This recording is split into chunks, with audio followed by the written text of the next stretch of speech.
여러분, 세상을 살아가면서 무엇이 제일 부럽습니까? 돈 많은 사람이 부럽습니까? 혹은 자녀들이 잘된 부모님들이 부럽습니까? 혹은 높은 지위에 오른 사람이 부럽습니까? 건강이 좋지 못하신 분들은 건강한 사람이 부러울 수도 있겠고요. 또 연로하신 어르신들은 우리 젊은이들이 부러울 수도 있겠습니다. 또 믿음이 약하신 분들은 또 믿음이 좋으신 분들이 부러울 수도 있겠지요. 그런데 오늘 여기 세상에서 흔하디 흔한 참새와 제비가 부러운 사람이 있습니다. 부러운 이유는 그것들이 주님의 재단에, 주님의 집에 집을 짓고 사는 것 때문이랍니다. 사람이 일생 동안 가장 많이 사는 곳이 집입니다. 우리는 집을 건물로 생각하고 살지만 사실은 건물이 집이 아닙니다. 우리가 어릴 때는 부모님의 품이 나의 집이 됩니다. 학교 갔다가 집에 돌아올 때에 건물로서의 집이 아니라 어머니의 품을 찾아오는 것입니다. 집에 문을 열고 들어가면서 엄마 학교 다녀왔어요. 그랬을 때 엄마가 그래 나 여기 있다 학교 잘 다녀왔니? 그러면 엄마의 말을 듣는 순간에 마음에 평안이 찾아옵니다. 안식이 옵니다. 그런데 엄마가 집에 안 계시면 왠지 마음이 허전해지고 집에 있기가 싫습니다. 아이들이 가출하는 것, 집이 싫어서가 가출하는 것이 아니라 부모님의 품이 싫어서 가출하는 것이지요. 그런데 나이가 들어가면서 우리는 집의 변화를 체험합니다.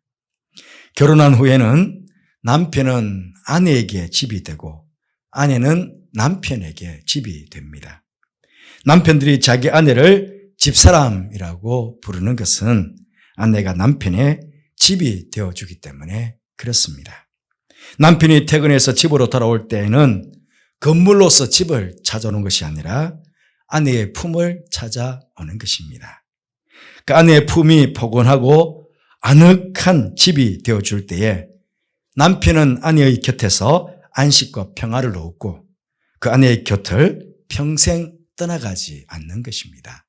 이건 부부가 피차가 마찬가지겠지요. 하지만 부모님도 남편도 아내도 언젠가는 떠나가게 됩니다. 아니면 중간에 헤어질 수도 있고요. 하지만 나의 인생에 처음부터 마지막까지 나에게 집이 되어 주실 분이 계십니다. 그분은 바로 하나님이십니다. 오늘 본문을 고백한 시편의 기자는 이 땅에서 하나님 없이는 살아갈 수가 없었습니다. 그래서 하나님께서 그에게 집이 되어 주셨던 것입니다. 그러자 그는 평생 하나님께서 계시는 성전을 자신의 집으로 삼고 그렇게 살았습니다. 그런데 오늘 본문을 고백하는 이 시편의 기자는 자신의 집과 같은 주님의 집에 가서 주님을 배울 수 없는 그런 처지가 되었습니다. 성경학자들은 아마 다윗이 아들 압살롬의 반역 때문에 예루살렘에서 쫓겨나서 광야에 있는 동안 예루살렘에 있는 성막을 그리워하면서 그렇게 고백한 시라고 그렇게 보고 있습니다. 그는 얼마나 하나님의 집이 그리운지 너무 사모하다 보니 마음과 육체가 쇠약해졌다. 그렇게 고백하고 있습니다. 사랑하는 성도 여러분, 여러분께서도 주님의 몸인 이 염천교회를 여러분의 안식처로 영혼의 집, 영혼의 고향으로 생각하고 계시지요. 다윗처럼 지금 코로나19로 여러 주일 지금 교회를 나오지 못하고 계시는데 이 다윗처럼 이 교회가 그리워서 아마 마음과 육체가 쇠약해질 정도가 되신 건 아닐는지 심오에 염려스럽습니다. 가끔 연로하시는 어르신들 제가 전화를 드려봅니다. 그러면 모든 분들이 한결같이 하시는 말씀이 빨리 교회 가고 싶습니다. 그런 말씀들을 하시지요. 평생 교회를 중심해서 삶을 영위해 오셨으니 얼마나 교회가 그리우시겠습니까? 여러분, 오늘 시편의 기자가 그래요. 이 시편의 기자 왜 그렇게 주님의 성전을 그리워하고 왜 그렇게 주님의 장막을 사랑한다고 사모한다고 그렇게 고백하고 있는 것일까요? 큰 성전이 지어진 것은 솔로몬 시대입니다. 그런 이 다윗 시대는 언약궤만 안치되어 있었던 그냥 자그마한 천막, 아주 자그마한 천막이었을 것입니다. 거기는 거할 집도 아니었고 자신의 거처가 될 수 있는 그러한 곳도 아니었습니다. 그럼에도 그는 4절에서 주의 집에 사는 자들은 복이 있도다 그렇게 고백하고 있습니다. 이유가 무엇이겠습니까? 인간적으로 보았을 때 외모적으로는 참 볼품없는 그런 장막이었지만 하나님께서 그곳에 당신의 이름을 두시겠다고 하셨으며 그곳에서 당신의 백성들을 만나시겠다고 약속하셨기 때문인 것입니다.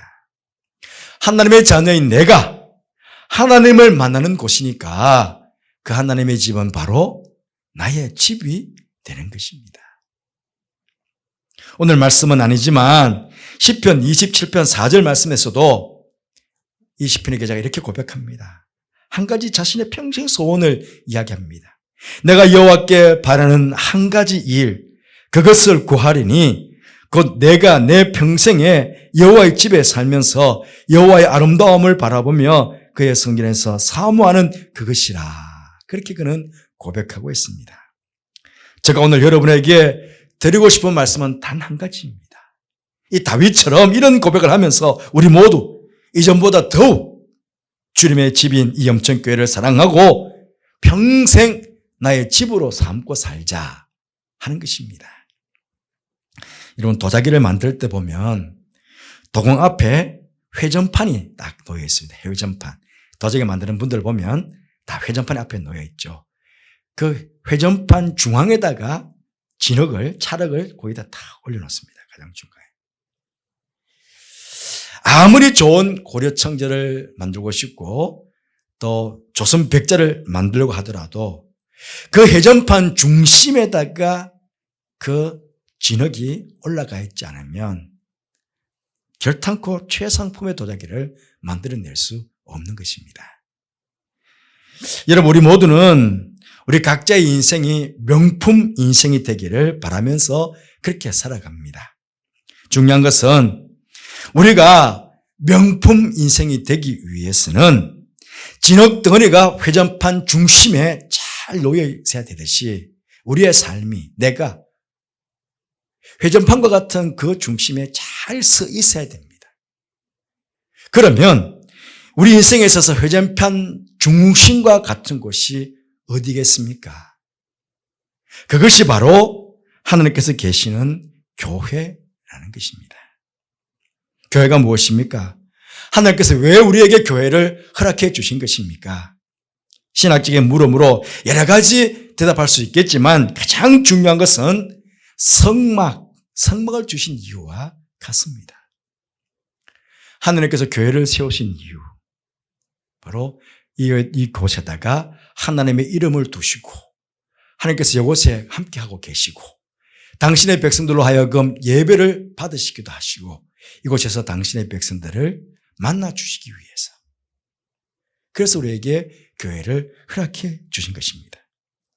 여러분들도 잘 아시는 대로 애굽에서 구원받은 이스라엘 백성들은 가나안 들어가기 전에 40년 동안 광야 생활을 했습니다. 이 광야 생활 동안 그들의 삶의 중심이 무엇이었습니까? 여러분 잘 아시는 대로 성막이었습니다. 하나님께서 성막을 주신 이유도 똑같죠? 금방 말씀드렸잖아요. 하나님께서 성막을 만드셨어요. 그곳에서 당신의 이름을 두고 그곳에 당신이 함께하고 계시고 당신의 백성들 하여금 제사를 받으시고 또 그 백성들을 만나 주시기 위해서 성막을 주셨다는 것입니다. 그들은 성막, 즉 광야 교회를 중심으로 그렇게 40년간 살았고 마지막 가나안 땅으로 이렇게 이끌림을 받았습니다. 여러분, 이 성막요, 겉으로 보면 참 초라하고 보잘것없는 그런 모습이었습니다. 하지만 하나님의 집으로는 완벽했습니다. 거기에 비해서 백성들의 삶은 어땠습니까? 모든 것이 불안정했습니다. 광야생활은 40년간 그야말로 뜨도는 삶이었습니다. 그들에게 정착해서 안정되게 살 집이나 땅이 없었습니다. 어느 날 구름 기둥이 일어나면 그러면 그들은 성막을 거두고 천막을 거두어서 그 구름 뒤를 따라서 정처 없이 이동합니다. 그러다가 구름이 멈춰 서면 그들 중심에 다시 성막을 세우고 구름이 다시 일어나기까지 그곳에서 마냥 지내는 것입니다. 그러기를 40년 동안 한 것입니다. 모든 것이 불안정했지만 그럼에도 그들이 광야 생활을 잘 해나갈 수 있었던 것은 바로 그들 중심에 하나님의 집, 성막이 있었기 때문이었습니다. 성막이 항상 그들의 중심에 있었으니까 어디서든지 그들이 머문 곳에서 하나님의 영광이 가득한 성막을 볼 수가 있었습니다. 그들은 그 성막을 보면서 하나님께서 우리와 함께하고 계신다는 그 사실로 인해서 어렵고 힘들었던 그 광야 생활 동안에서도 위로를 얻고 힘을 얻으면서 그렇게 광야 생활을 살아갔던 것입니다. 그리고 실제적으로도 하나님께서 그 광야길에서 그들의 보호자가 되어주셨고 낮에는 구름기둥도 밤에는 불기둥으로 그들을 가나안 땅까지 그렇게 안전하게 인도해 가셨던 것입니다. 그래서 이 성막은 광야 생활하는 동안에 이스라엘 백성들에게 실제적인 삶의 중심이 되었던 것입니다. 여러분, 오늘 우리도 마찬가지 아니겠습니까? 우리 또한 구원받은 하나님의 백성으로 광야와 같은 이 세상을 살다가 마지막 주님 부르시면 영원한 가나안 땅, 천국으로 우리 모두 들어가게 됩니다. 그때까지 이 광야와 같은 세상을 살면서 우리의 삶의 중심은 주님의 집인 이 교회가 우리의 삶의 중심이 되어야 합니다. 여러분, 광야와 같은 인생길을 사는 동안 오늘 말씀으로 비유해 보자면 우리는 수많은 눈물의 골짜기를 지나가게 될 것입니다. 예를 든다면 지금처럼 한 번도 경험해 보지 못한 이 코로나19로 인해서 아마 어느 분들은 눈물의 골짜기를 지나는 분들도 계실 것입니다. 어떤 분들은 질병의 골짜기를 지나는 분도 계실 것이고 또 어떤 분들은 가족들로 인해서 눈물의 골짜기를 지나는 분도 계실 테고 지금 가장 심각한 게 경제적인 문제 아니겠습니까? 경제적인 어려움 때문에 눈물의 골짜기를 지나는 분도 계실 것입니다. 이렇게 눈물의 골짜기를 지날 때에 이 땅에서 나의 집이 되어주시는 그 하나님의 품으로 우리 달려가게 되면 그럼 하나님께서 우리와 함께 하심으로 그 눈물의 골짜기가 오히려 회복의 셈이 되게 하고 기쁨의 셈이 되게 하실 것이고 감사의 셈이 되게 하실 것이다 하는 것입니다. 뿐만 아니라 광야길을 났으면 어디가 어딘지 모릅니다. 그러면 금방 길을 잃어버릴 수 있습니다. 그냥 인생을 방황하다가 이리저리 정처 없이 헤매다가 광야에서 생을 마칠 수가 있습니다. 그렇잖아요.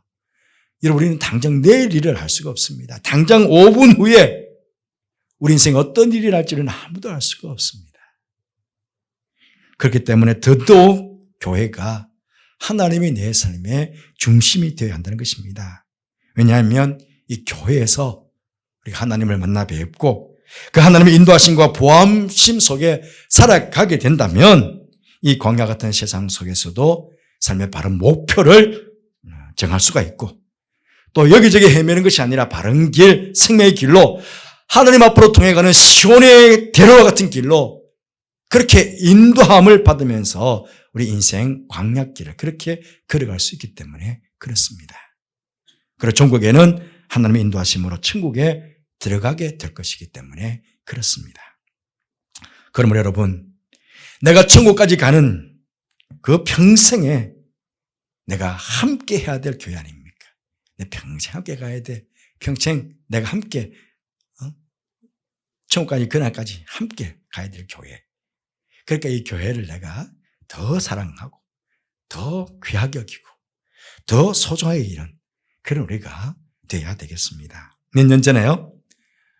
3년 전인가요? 종교개혁지를 돌아볼 기회가 있었습니다. 독일 종교개혁지가 독일이 많지 않습니까? 그 독일에 이제 차를 쭉 계속 다니는데 가이드가 묻더라고요. 동네마다 혹시 높이 솟은 건물들을 보셨냐고. 그래서 생각 없이 그냥 차 타고 다녔으니까요. 근데 그 가이드 말로는 각 동네마다 가장 높은 곳은 교회라고. 교회 첨탑 혹은 교회 돔이라고 그렇게 이야기해 주더라고요. 그러면서 이제 관심을 가지고 차를 타면서 쭉 도시마다 다녀보니까 정말 한눈에 가장 높이 도는 것이 교회 첨탑이든지 혹은 돔이더라고요. 그렇게 이유를 설명하는데 그들이 마을을 이룰 때에 마을 중심에다 교회를 세운답니다. 그리고 절대로 그 교회보다 높이 집을 짓지 않는데요. 다 낮게, 교회보다 낮게 집을 다 짓는다고 합니다. 도시를 개발할 때에도 절대로 교회 돔보다 더 높은, 그 주위에는 높은 집을 짓지 않는다고 합니다. 뭘 이야기하는 것이겠습니까? 하느님께서 당신의 이름을 두시는 곳, 하느님께서 당신의 백성을 만나주시는 곳, 그것을 그들은 가장 소중하게 여겼다는 것입니다. 그러니까 하나님께서 그 백성에게 복을 주시지 않겠습니까? 사랑하는 성도 여러분, 오늘 교회 창립 72주년 기념주일입니다. 그럼에도 불구하고 우리는 이곳에서 나와 함께 축하 예배를 드리지 못하는 안타까움이 있습니다. 하지만 돌이켜보면 75년, 72년 전에 늘 주님의 교회를 사모했던 우리 초대교회 우리 성도님들 중국에서 오시지 않았습니까? 중국에서 이렇게 넘어오셔가지고 그 교회 사모함 때문에 제일 먼저 뭐 하셨습니까? 천막교회 지었잖아요. 천막교회, 천막으로. 교회를 사모하셨으니까. 그 천막을 지으시고 그러면서 참 교회를 사랑하시고 또 희생하시고 헌신하시고 섬기시면서 또 다른 교회도 지으시고 교회도 지으시고 그렇게 지금까지 교회가 이어왔습니다. 수많은 성도들의 희생, 사랑, 헌신이 이어져 온 것이죠. 바라기는 이 선배님들이 이 고귀하신 이 교회 사랑하는 마음, 이 헌신, 이런 희생들이 잘 기획성됐으면 좋겠습니다. 그래서 우리도 우리 선배들처럼 정말 이 주님의 몸된 교회를 사랑하는 우리가 되었으면 좋겠습니다. 주님께서 계시는 곳, 이곳 내 삶의 가장 중심에 모시고 주님의 집이 나의 평생의 집입니다. 그렇게 고백하시면서 그러면 주님의 집이 또 한 가족이 되었으니까 우리 영천 가족들 서로 격려하고 서로 위로하고 서로 믿음을 세워가고 그렇게 하면 참 얼마나 좋겠습니까? 그렇게 살아갈 때에 하나님께서는 이곳에서 우리를 만나 주실 것이고 때로는 여러분 만나게 되는 눈물의 골짜기 속에서도 하나님께서 함께 하셔서 힘을 주시고 시온의 들을 열어주셔서 그 고난의 눈물이 기쁨의 샘으로 감사의 샘으로 회복의 샘으로 그렇게 바꾸어 주시게 되실 것입니다. 이런 놀라운 축복들을 주님 오시는 그날까지 누리면서 살아가게 되는 그런 우리 영천교회가 되시기를 또 성도들 되시기를 주님의 이름으로 축복합니다. 기도하겠습니다. 주님 감사합니다. 72년 전 9월 19일 한 교회를 창립하게 해주시고 또 72년 동안 우리 교회를 사랑해 주시고 또 많은 믿음의 선배들을 통해서 주님의 일들을 아름답게 이루게 해주셔서 참으로 감사를 드립니다. 72주년 기념주일이지만 코로나19로 인해서 우리 함께 모여 예배드리지 못한 안타까움이 있습니다. 그러나 각 가정이 다 염천교회인 줄 믿습니다. 소염천교회인 줄 믿습니다. 각 가정마다 복을 베풀어 주시고 우리 모든 성도들 주님 몸된 이 염천교회를 더욱 사랑하게 해주시며 이 교회를 아름답게 잘 세워가게 해주시고 이 교회 안에서 하나님 만나 뵙는 그런 감격을 주님 오시는 그날까지 누리며 살아가는 축복된 교회, 축복된 성도들 되도록 축복하여 주옵소서. 여러분 함께 하시니께 감사를 드리며 예수님 이름으로 기도드리옵나이다. 아멘.